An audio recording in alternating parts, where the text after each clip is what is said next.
Guys, ganyan kaingay ang bahay. Pag gusto na lumabas, kaya nagmamap na ako. Ganyan sila. Sigawan dito, yung iba, excited. Hindi naman pwede sabay-sabay lalabas. Mamaya pa yung iba. Diba? Mamaya pa, wag sa kasi masyado excited. Mamaya pa yung iba. Ikaw, aba ha, aba. Nabuksan niya, mamaya pa kayo hapon. Mamaya. Mamaya pang labasan. Mauna muna yung mga di gla? Di ba ikaw gla? Okay na sa'yo mamaya panlabas, di ba? Kaya ka naman eh. Mag-angry-angry ka na naman eh. Yan si Neri. 3 kulay din yan. Pero dat. Ito si Lester, guys. Ito yung anak kong anak ng Gcash. Kasi panayan pa katitir dati. Ngayon buyag na. Gumaling na siya sa niya, sa kidney niya.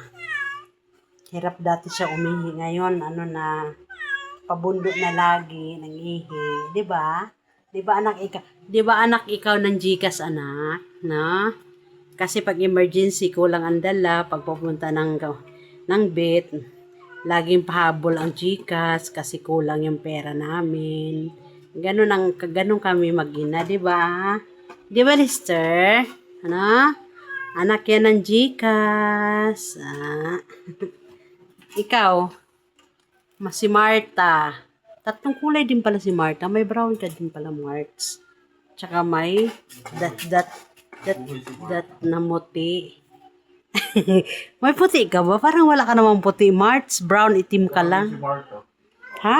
Si Marta ba yan? Si Cara. Patay na yun. Si Cara. Ito si Sarah. Si Sarah, 3 kulay din yan, guys. Brown, ash, at saka black. Ayan. Ito si Mike. Yan si Mike. May lalabas niya. Pinapatuyo pa ang sahig, guys. Kasi kailangan, bago sila lumabas, imap muna yung sahig.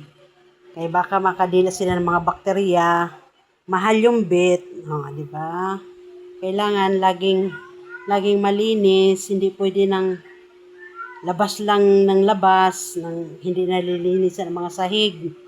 Na kailangan mag-import muna si mama, mag-map at patuyuin ang sahig. Kasi higa-higa sila. Kailangan malinis. Bulix! Ayan si Mayor. Lalabas ka? Ha? Lalabas ikaw? Ikipag-usap yan. Labas ikaw ngayon? Schedule mo ngayon labas? Di ba? Lalabas ngayon. Iunat-unat mo na yung bilbil. Diba? Ayun ang yung mag-ina na yun, guys. Kita mo yung mga puro brown. Yan. Si Beauty yan at saka si Sandara. Si Sandara sige ayaw ako tigilan. Sige sa may wanigaw. Ayan, guys. Yan ang pinakamaldita kong anak. Yan. Naninigaw yan. Pag nakita niya nakaupo ako. Gusto niya, maglilinis kaya para lalabas siya. Ito naman, pinakababait si Taba. At saka sino nga to? Kalimutan ka, dami-dami nila kasi. Si Ashling. Ashling pala yun. Si Whitney pala, guys, sino nga to ga? Pisang. Si Pisang. Si Christopher Minute yan, guys. Pero mabait yan. Yan, guys. Ang update namin today. Ayan. Nahimik sila. Gusto nila lumabas. Maglaro. Kasi pag sabay-sabay sila, guys, parang binagyo yung bahay. Si Maki pala, guys, sa baba na nagantay na ng labas. Tapos magsalpukan sila. Kaya hindi pwede sabay-sabay. Kaya magkakalbo yung mga nila, mga buhok. Lalabas ikaw? Ha? Bulix! Lalabas ikaw? Ha? Lalabas ba? Sus, ang gwapo-gwapo naman yan. Sabihin mo hanggang dito lang po. Bye-bye.